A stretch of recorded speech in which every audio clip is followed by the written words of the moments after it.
नमस्कार. कीचक वध पर्व भाग 14. वैशंपायन पुढे बोलत असतात की अशा प्रकारे ते 10 महिने त्या विराटाच्या राजधानीत काढतात. कोणीही त्यांना ओळखत नाही किंवा कौरवांचा कोणीही त्या गावाकडे देखील फिरकला नाही. ही सगळी ऋषी त्रिनाविंदू आणि साक्षात मृत्यूदेवाची म्हणजेच यमाची कृपा होती.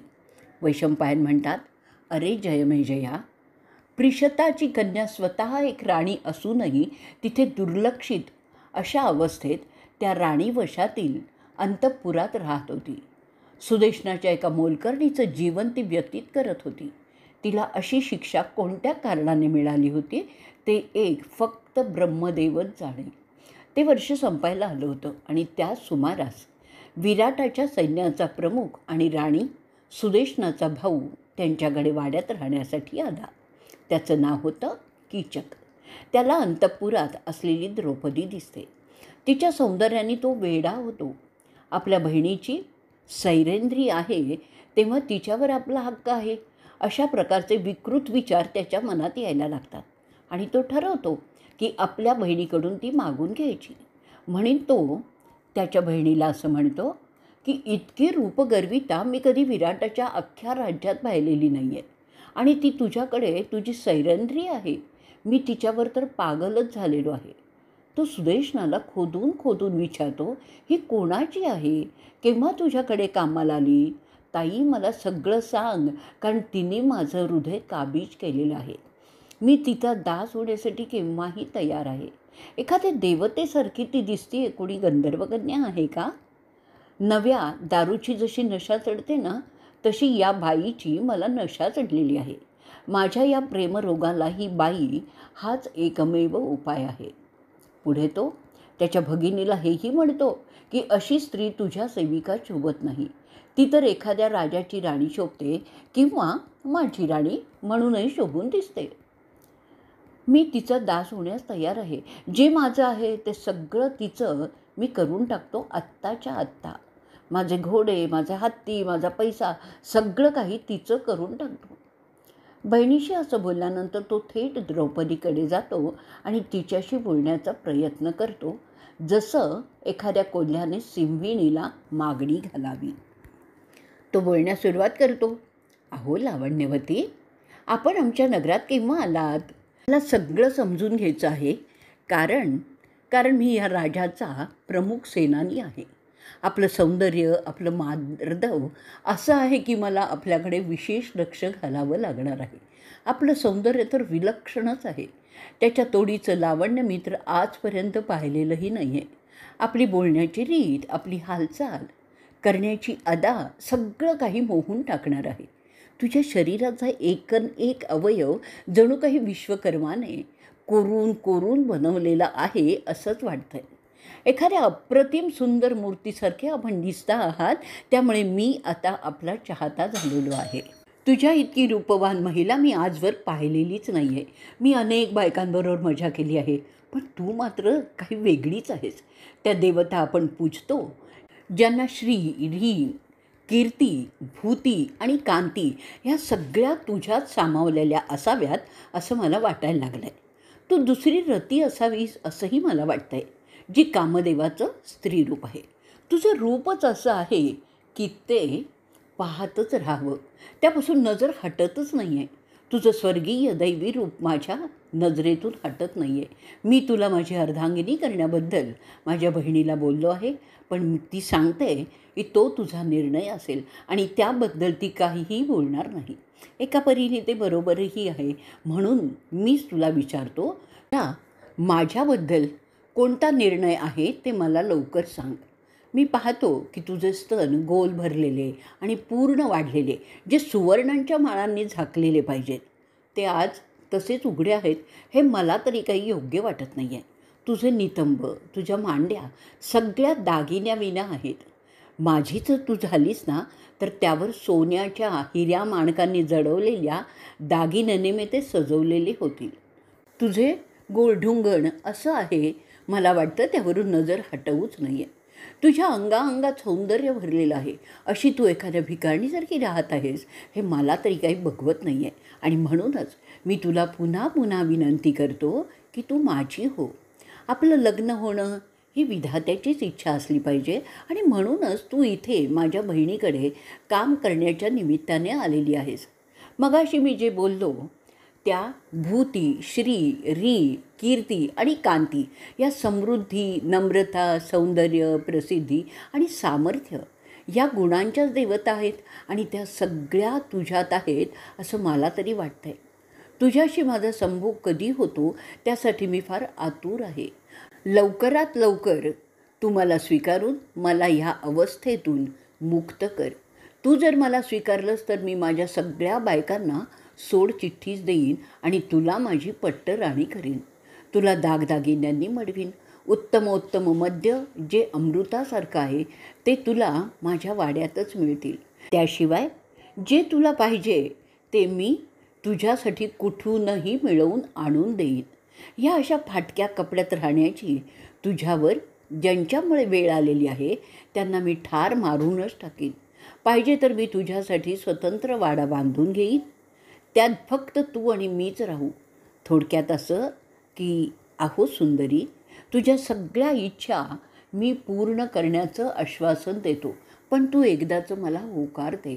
एवढंच नाही तर मी स्वतः तुझा गुलाम बनूनच राहीन. कीचकाची ती बडबड ऐकल्यानंतर द्रौपदी त्याला म्हणते, एका हलक्या कुळातील कपडे नेसवणाऱ्या, केस विंचरणाऱ्या, हलक्या प्रकारची नोकरी करणाऱ्या स्त्रीची तू इच्छा करतो आहेस हे फार चुकीचं आहे. आपलं हे वागणं आपल्या प्रतिष्ठेला शोभणारं नाही आहे. शिवाय मी एक पतिव्रता पत्नी आहे हे आपण लक्षात घ्या. नैतिकतेच्या नियमांची थोडी तरी आपण चाड राखावी अशी माझी आपल्याला विनंती आहे. जी माणसं नैतिकतेचे नियम पाळतात ते फक्त स्वतःच्या वाग्दत्त पत्नीचाच विचार करतात. आपण अशा रीतीने व्यभिचाराकडे जाल तर त्यामुळे विराटांची प्रतिष्ठा धुळीला मिळेल ह्याचं भान ठेवून आपण वागावं असं मी आपल्याला सांगते आहे. खऱ्या सज्जनांमध्ये जे संयम अपेक्षित आहेत ते आपल्यामध्ये तरी मला काही दिसत नाही आहेत. जे पुरुष वासनेच्या आहारी जाऊन असं चुकीचं वागतात त्यांचा प्रायः नाशच होतो हे आपण जाणत असालच. एवढं बोलून कृष्णा थांबते. वैशंपायन पुढे सांगतात, सैरंध्रीचं ते खडसावणं त्या मानी आणि वासनांध कीचकाला काही रुचलं नाही. त्याचं स्वतःवरील नियंत्रणही राहत नाही. त्याच्यातील कपपुरुष जागृत होतो. आता त्याचं रूप बदलतं आणि तो तिला म्हणतो, तुला अशा रीतीने माझी मागणी धुडकावणं शोभत नाही. तुझ्यासारख्या देखण्या आणि कमनीय बाईने माझी मागणी धुडकावणं योग्य नाही. मी तुझ्याशी इतक्या चांगल्या प्रकारे बोलत असताना तू अशा रीतीने मला उलट उत्तर देतेस. तुझी योग्यता नसताना याचंच मला आश्चर्य वाटतं आहे. मी मनमथाच्या प्रभावाखाली तुझ्यामुळे ते बोलत होतो. माझी मागणी अशा रीतीने धिक्कारून तू स्वतःला फार मोठ्या संकटात टाकती आहेस ह्याची कदाचित तुला कल्पना नसेल. पण ह्या तुझ्या वागण्याने वाईट परिणाम तुलाच भोगावे लागणार आहेत. मला आजपर्यंत कोण्याही बाईने अशा रीतीने धिक्कारलेलं नाही आहे. मला त्याकरता तुला धडा शिकवावाच लागेल असं दिसतंय. मी जर मनात आणलं ना तर मी तुला असाच उचलून नेऊ शकतो, परंतु मी ते केलं नाही कारण माझी बायकांशी वागण्याची ती पद्धत आहे. प्रथम मी तिला गोड बोलून तिला पटवतो, पण जर ती बाई ऐकत नसेल तर तिला मी उचलून माझ्या जनानखान्यात घेऊन जातो आणि तिथेच कैद करून ठेवतो. माझी ताकद ह्या राज्यात किती आहे हे तुला माहिती नाही आहे, म्हणून तू अशी हुशारी करतेस. विराटाचं राज्य माझ्या हिम्मतीमुळे आजवर शाबूत आहे. इथे माझंच चालतं. ह्या राज्यात मला ना बोलण्याची कोणाची हिम्मत. परंतु तुला हे कसं समजणार गं? तू ह्या राज्यात नवीन आहेस. ह्या राज्याची समृद्धी फक्त माझ्यामुळेच आहे. येथील कोणीही मला विरोध करूच शकत नाही. अगदी राजासुद्धा मला घाबरतच असतो. असा माझा इथे रुबाबही आहे. मी नावापुरता सरसेनापती आहे. खरं तर मीच राजा आहे, पण मी माझ्या बहिणीकडे पाहून त्या म्हाताऱ्याला गादीवर ठेवलेलं आहे. म्हणून पुन्हा तुला सांगतो चांगल्या प्रकारे की बऱ्या बोलाने माझी मागणी मान्य कर आणि माझी राणी हो. हे कीचकाचं ऐकल्यावर द्रौपदी त्याला ऐकवते, अरे सुताच्या मुला, असा मूर्खासारखा वागू नकोस, त्यामुळे तू नाहक मारला जाशील. मी तुला आधीच सांगितलं आहे की मी विवाहिता आहे. माझे पती 5 आहेत, ते सगळे गंधर्व आहेत. मी पतिव्रत आहे, म्हणजेच मी इतर पुरुषाचा साधा विचारही करत नाही. जर त्यांना हे समजलं ना, तर तू माझ्यावर जबरदस्ती करण्याचा प्रयत्न करत आहे, तर ते तुला मारून टाकतील. तू असं काही करण्याच्या विचारात आहेस जे कोणीही शहाणा करण्याचं धाडस करत नाही. मला वाटतं तू असा एक मूर्ख मुलगा आहेस की जो समुद्राच्या एका किनाऱ्यावर उभा आहे आणि दुसऱ्या किनाऱ्याला पोहून जाण्याच्या गोष्टी करत आहे. तू कुठेही लपलास ना, तरी माझे पती तुला हुडकून काढतील आणि यमाच्या घरी पाठवतील. माझे पती गंधर्व आहेत, त्यांना तू मारू शकणार नाहीस, म्हणून तू माझ्या मागे लागू नकोस. त्यामुळे फक्त तुझंच नुकसान होईल. माझी अभिलाषा धरणं म्हणजे मृत्यूला आमंत्रण देण्यासारखंच आहे. तुला तुझ्या सामर्थ्याचा फार घमेंड आहे ना, तो उतरेल जर तू माझा विचार करशील तर. माझ्या या गरीब परिस्थितीबद्दल तुला फिकीर करायची काहीही आवश्यकता नाही आहे. मी तुला तुझ्या हिताचं जे आहे ते सांगते आहे. अशा रीतीने कीचकवध पर्व, विराट पर्व भाग 14वा इथे संपलेला आहे. कीचकवध पर्व भाग 15वा. वैशंपायन सांगतात की द्रौपदीने झिडकारल्यामुळे वैतागलेला तो वासनांध कीचक आपल्या बहिणीला म्हणतो, अगं तू तर कैकेयीची कन्या आहे. आता तू असं काहीतरी कर की ज्यामुळे तुझी सैरंध्री माझ्या बाहुपाशात येईल. असं काहीतरी कर की ती गजगामिनी सुंदरी मला होकार देईल. जर तू माझी खरी बहीण असशील ना, तर तसं करशील, कारण मी आता तिच्याशिवाय जगणं शक्य नाही. वैशंपायन पुढे सांगतात, आपल्या लाडक्या भावाचं ते रडणं ऐकून विराटाच्या बायकोला त्याची दया येते. तिला तिच्या भावाची काळजी असते, परंतु त्याच वेळी तिला तिच्या सैरेंद्रीची सुद्धा काळजीच असते. त्याप्रमाणे ती त्याला बोलतेही, एखाद्या सोहळ्याच्या निमित्ताने तू माझ्याकरता काहीतरी उत्तम पेय घेऊन ये. ती पेय आणण्याच्या बहाण्याने मी तिला तुझ्या कक्षात पाठवीन. ती आणण्याकरता ती तुझ्या कक्षात येईल. तिथे तिच्याशी तू काहीतरी प्रेमाचं न बोलता फक्त मैत्रीपूर्ण वागून तिला दिलासा देशील. तसं होत गेलं म्हणजे सावकाशपणे तिच्या मनात तुझ्याबद्दल सहानुभूती आणि आपुलकी उत्पन्न होईल. आत्ता जे तू वागलास ना, ते खरोखरीच अगदी मूर्खपणाचंच होतं. अशा रीतीने कोणी घरंदाज माणूस बायकांशी वागत नाही, त्यामुळे तुला धिक्कार सहन करावा लागलेला आहे. त्यात तिचा काहीही दोष नव्हता. कोणतीही बाई जे करेल तेच तिने केलेलं आहे. शिवाय ती विवाहिता आहे. त्यासाठी अशा बाईला आपलंसं करण्यासाठी मी सांगते तसं तुला करावं लागेल, नाहीतर ती तुला कधीच मिळणार नाही. अशा बायकांना मिळवण्यासाठी जी चतुराई वापरायची असते ती तू वापरली नाहीस. आता वैशंपायन परत पुढे सांगतायत की ते ऐकल्यानंतर तो मानी कीचक तिच्या कक्षातून बाहेर पडतो. थोड्याच वेळात तो उच्च दर्जाची सुरा मिळवतो, उत्तम स्वयंपाकी बोलवतो आणि उत्तम प्रकारचं रुचकर खाद्यपदार्थ बनवून घेतो. त्यात प्रामुख्याने विविध मांसांचे प्रकार असतात. विविध प्रकारचे मसाले वापरून स्वादिष्ट केलेलं असं ते तो तयार करून घेतो. ते सगळं झाल्यावर तो आपल्या भगिनीला सांगतो की ते सगळं तयार आहे. त्याची बहीण आपल्या भावावरील प्रेमामुळे त्याच्यासाठी द्रौपदीला त्या सगळ्या गोष्टी कीचकाच्या घरातून आणण्यासाठी पाठवते. त्यासाठी ती नाटक करते की तिला मद्य पिण्याची इच्छा झाली आहे, त्याबरोबर रुचकर मांसाचं पदार्थसुद्धा खाण्याची इच्छा झालेली आहे आणि ते सगळं तिच्या भावाच्या घरातून आणावे लागतील. त्यासाठी तू त्याच्या घरी जा, असं ती द्रौपदीला सांगते. ते ऐकल्यावर सैरेंद्री राणीला सांगते, माफ करा, पण मी त्यांच्या घरी काही जाणार नाही. आपण जाणता की तो किती बेशरम आहे ते. मला त्याच्या वासनांची शिकार व्हायचं नाही आहे, म्हणून मला त्याच्या घरी जाण्यास सांगू नका. कोणत्याही परिस्थितीत मी तिथे जाणारच नाही. मी जेव्हा इथे नोकरी धरली होती तेव्हा ज्या अटी मी सांगितल्या होत्या त्या आपण मान्य केलेल्या होत्या, त्याची आठवण आपण ठेवावी. आपल्याकडे बऱ्याच इतर सेविका आहेत, त्यांना पाठवा. सुदेशना तिला आश्वासन देते की माझ्या घरातून तुला पाठवलं आहे तेव्हा तो तुला काहीही त्रास देणार नाही. मी त्याला त्याबद्दल चांगली समज दिलेली आहे, म्हणून तू तिथे निर्धास्तपणे जाऊ शकतेस. असं बोलून ती विराटाची राणी तिच्या हातात एक सुवर्ण कलश देते, ज्याच्यावर जरी केलेलं कापड झाकण्यासारखं ठेवलेलं असतं. नाईलाज म्हणून किंवा नाईलाज आहे असं समजून द्रौपदी ते घेऊन कीचकाच्या घराकडे निघते. मनात ती दामोदराची आठवण करतच असते. आता तर तिला तिचे अश्रूही आवरता येत नसतात.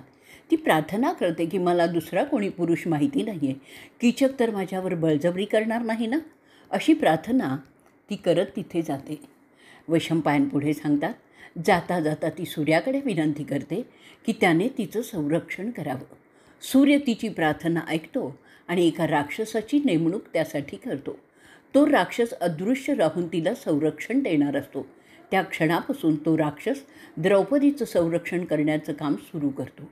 द्रौपदीला त्याच्या घराकडे येता असताना पाहून तो वासनांध कीचक आपल्या भगिनीला धन्यवाद देत खुशीने फुलून निघतो. जणू काही त्याचा उद्देश सफल झालेला आहे. अशा रीतीने कीचकवध पर्व, विराट पर्व 15वा भाग इथे संपलेला आहे. भाग 16वा. तिला पाहून कीचक तिला म्हणतो, सुंदरी, तुझे केस तर तुझ्या कुल्ल्यापर्यंत उडत आहेत. तुझं माझ्या घरात स्वागत मी करतो. आजचा दिवस माझ्यासाठी शुभ दिनच आहे की तुझ्यासारखी लावण्यवती माझ्या घरी आलेली आहे. आज तू माझ्या घराची मालकीण होण्यासाठी आली आहेस असं मी समजतो. तू स्वतःहून आलेली आहेस हे माझं परमभाग्य आहे असंच मी समजतो. मी तुझ्यासाठी जगभरातून उत्तमोत्तमच वस्त्र दागिने आणलेले आहेत. ते तू प्रथम तुझ्या अंगावर घालावेस असं मला वाटतं. तुझ्यासाठी एक उत्कृष्ट शय्याही मी करून ठेवलेली आहे. तू आणि मी ही सुगंधी दारू दोघं मिळून पिणार आहोत. असं काहीतरी अचरटपणाचं तो बोलायला लागतो. ते ऐकल्यावर द्रौपदी त्याला म्हणते, मला सुदेशनाने तुमच्याकडे तिच्यासाठी मद्य आणण्यासाठी पाठवलेलं आहे. आपण वेळ वाया न घालवता त्वरितच त्याची दारू त्या कलशात भरून द्यावी. मी तुझ्याकडे स्वतःहून आलेली नाही आहे, तर माझ्या मालकिणीचं काम करण्यासाठी आलेली आहे. तरी मूर्खपणा करण्याचं बंद करून ती दारू ह्या कलशात घालून द्यावी.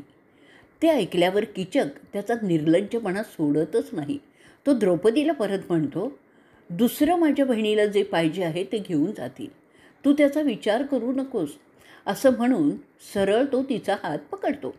त्याबरोबर ती जोराने ओरडते की माझ्याबरोबर इतर कोणीही संबंध ठेवू शकणार नाही. असं बोलून ती त्याच्या हाताला जोराने हिसडा देते. त्या सरशी तो तोल जाऊन जमिनीवर कोसळतो. ती कीचकाला शाप देते की एक दिवस तिचा पती त्याला यमाकडे पाठवून देईल. त्यानंतर द्रौपदी तडक तिथून धावत राजसभेमध्ये शिरते आणि राजाकडे कीचकाविरुद्ध तक्रार करते. राजसभेत कीचक तिचे केस पकडण्याचा प्रयत्न करत असतो. जणू तो राजाचं तिथे असणं मानतच नव्हता. वैशंपायन पुढे सांगतात की द्रौपदी तिच्या मोठ्या डोळ्यांनी त्याच्याकडे क्रुद्ध नजरेने पाहत असताना तो तिचा दंड पकडतो.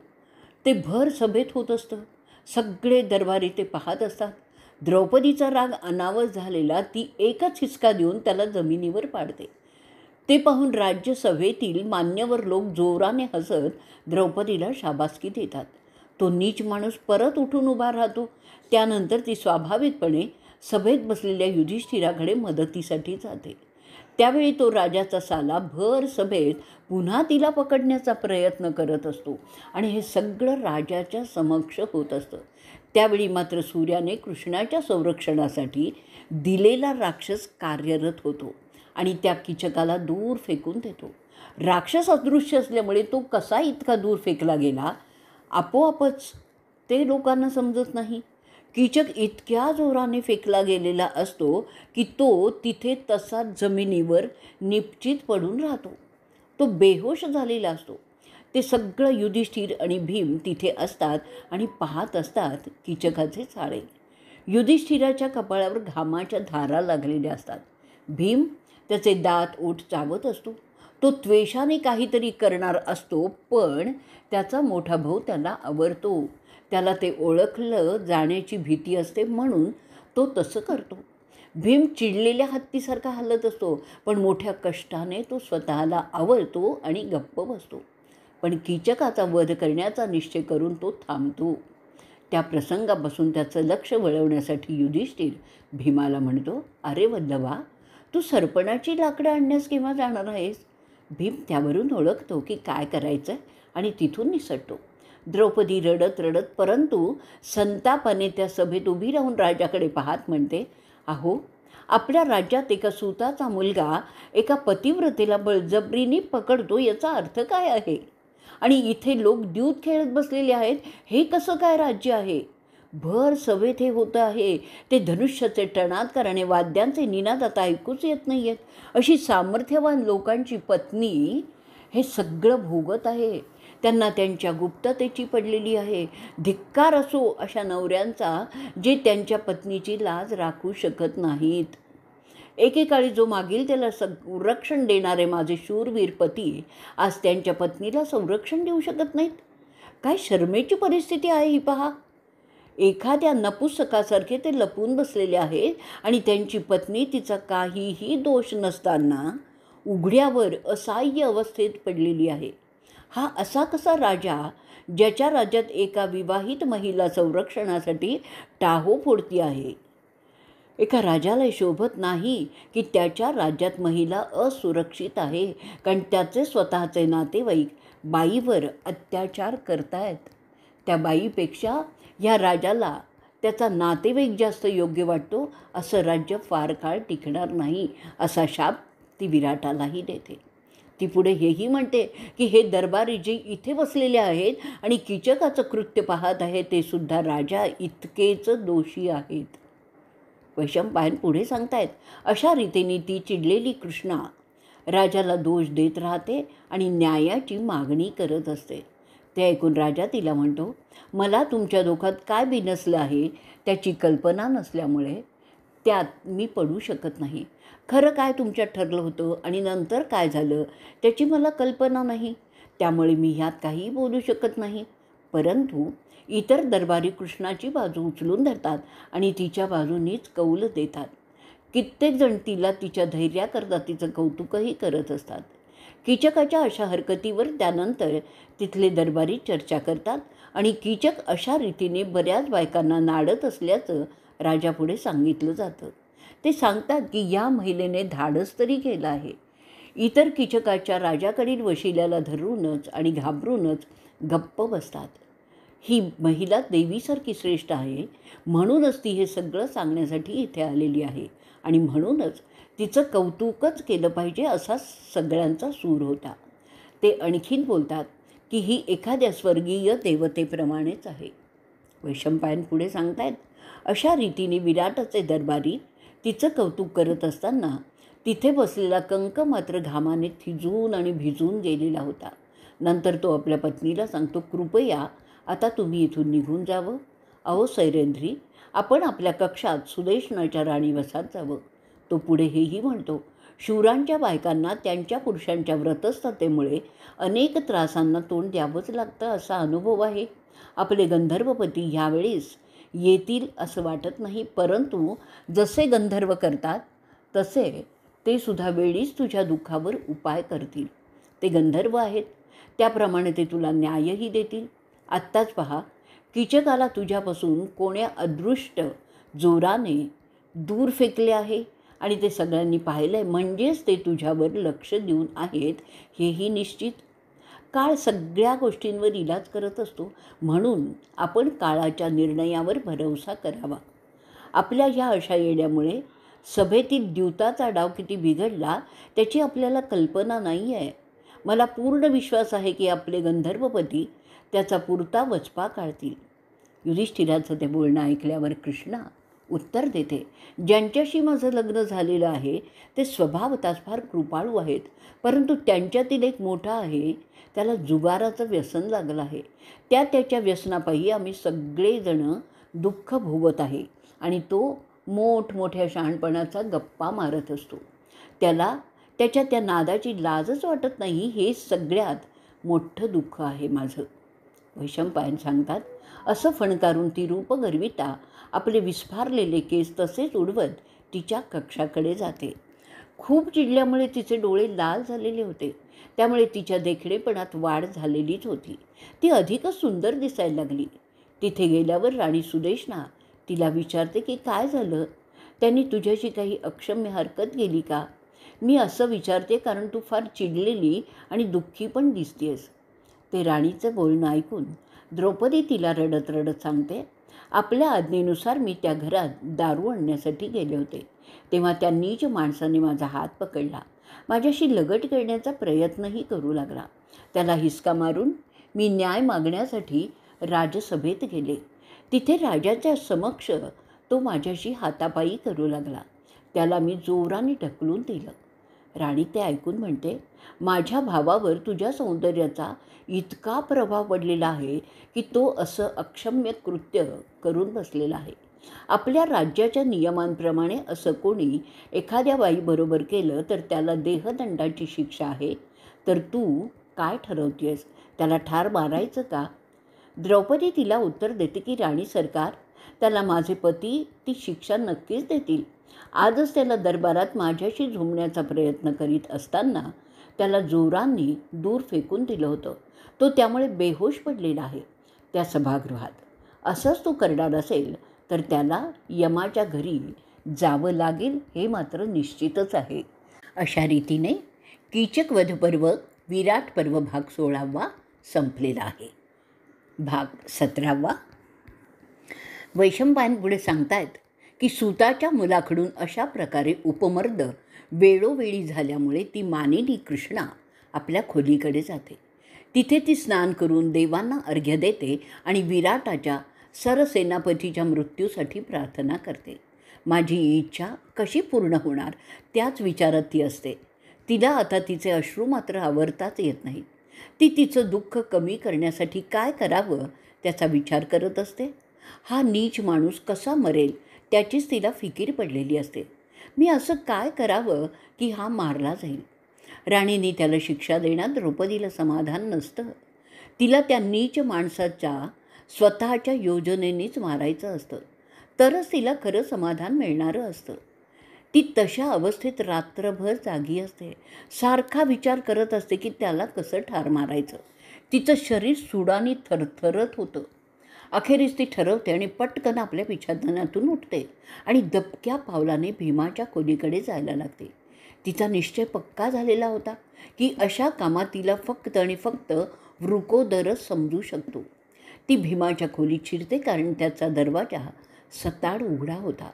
ती मनातल्या मनात विचार करत असते, इथे त्यांच्या पत्नीच्या इज्जतीचा प्रश्नपणाला लागलेला असताना हे शूरवीर शांतपणे कसे झोपू शकतात. तसे विचार तिच्या मनात येण्याचं कारण भीमाचा मोठ्यांदा घोरण्याचा आवाज तिला ऐकू येत असतो. वैशंपायन पुढे सांगतायत, भीमाचं जोरजोराने घोरणं चालूच होतो.